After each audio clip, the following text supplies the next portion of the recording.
જામનગર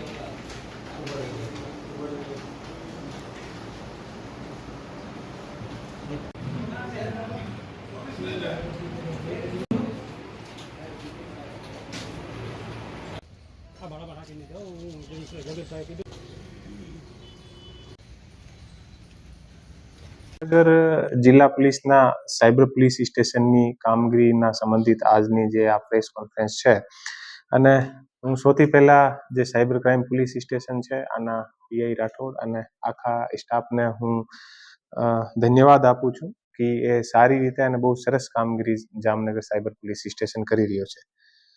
આ વર્ષની અત્યાર સુધીની આપણે જનવરીથી જૂન સુધીની આપણે ટોટલ જે સાયબર પોલીસ સ્ટેશન પાસે જે શિકાયત આવી છે બીજી બધી વસ્તુથી લગભગ 11 કરોડની આસપાસની જે રકમ છે આ વિભિન્ન જે અમારી પાસે અરજી આવેલી છે અમે ગયેલી છે.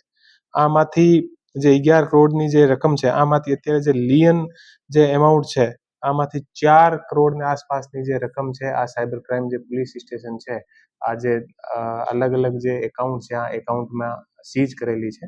આમાંથી લગભગ 2 કરોડની આસપાસની જે રકમ છે આ પરત નો જે પ્રોસેસ છે वो ચાલુ છે અને લગભગ 4 લાખની આસપાસની જે રકમ છે આ પરત અપાવી દીધી છે. આ વર્ષે જે સાયબર ક્રાઇમ પોલીસ સ્ટેશનમાં જોવા જાય તો અત્યાર સુધી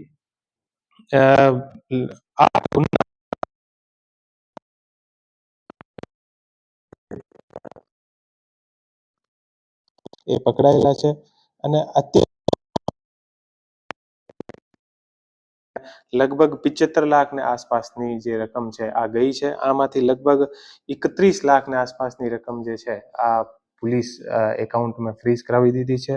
અને અલગ અલગ જે સાયબર ક્રાઇમ અલગ અલગ ટાઈપના સાયબર ક્રાઇમ હોય છે આ સાયબર ક્રાઇમ રિલેટેડ ઘણા બધા સેમિનારનો અમે જાતેથી અને અમારા સાયબર પોલીસ સ્ટેશન રેગ્યુલર કરીએ છીએ. જે રીતે આપણા જે સેન્ટ્રલ ઓર્ગેનાઇઝેશન છે ઘણા બધા આમાંથી પણ ડિમાન્ડ આવે છે, જે રીતે આપણે એરફોર્સ છે, નેવી છે, બીજી આ જે ઘણી બધી સ્કૂલો છે અને ઘણા બધા જે રીતે આપણે એસોસિએશન છે આ બધી જગ્યાએ અમે લોકો સાયબર ક્રાઇમ રિલેટેડ સેમિનારનું પણ આયોજન કરીએ છીએ. અને આ જે અમે લગભગ આ વર્ષે અત્યાર સુધી 19ના આસપાસ સેમિનાર ટોટલ થયા છે, જેમાં ઘણા બધા લોકો આનો સેમિનારનો લાભ લીધો છે. અને ઘણા ટાઈપના જે ગુના અત્યારે જે આપણે ઓનલાઈન લોકોને અરેસ્ટ કરી લે, ઘણા બધા હું સીબીઆઈથી બોલું છું, તમારા નામથી પાર્સલ આવ્યો છે અને પાર્સલમાં ડ્રગ્સ છે અને તમારો જે છોકરો છે એ બહાર ભણે છે તો અત્યારે જે ક્રાઇમમાં ફસાઈ ગયો છે, એવા કરીને આપને વિડીયો કોલ કરીને અને આને ઓનલાઈન અરેસ્ટ પણ ઘણા લોકોને એવી રીતે કરીએ છીએ. તો આ સંબંધિત પણ અમે જગ્યા અલગ અલગ જગ્યા ઘણા બધા સેમિનાર કરીને લોકોને બતાવીએ છીએ કે એવું ક્યારે કોઈ સીબીઆઈ યા કોઈ પણ એજન્સી યા ઈડી યા જે લોકલ પોલીસ હોય ક્યારેક પણ એવી રીતે ઓનલાઈન ફોન કરીને અને વિડીયો કોલ કરીને અને તમને ના કહે અને એવો કોઈ પાર્સલને યા એવી કોઈ વસ્તુના ચક્કરમાં તમને ફસાવો નથી. અને જુદી આની જે એમઓ હોય છે કે આમ બેંકથી બોલું છું, બીજી બધી જગ્યાથી અમારા જે મિત્ર છે આર્મીમાં આનો ટ્રાન્સફર થઈ ગયું છે તો આનો જે માલ સામાન છે ઓ સસ્તી રેટ પર તમને મળી જાય છે.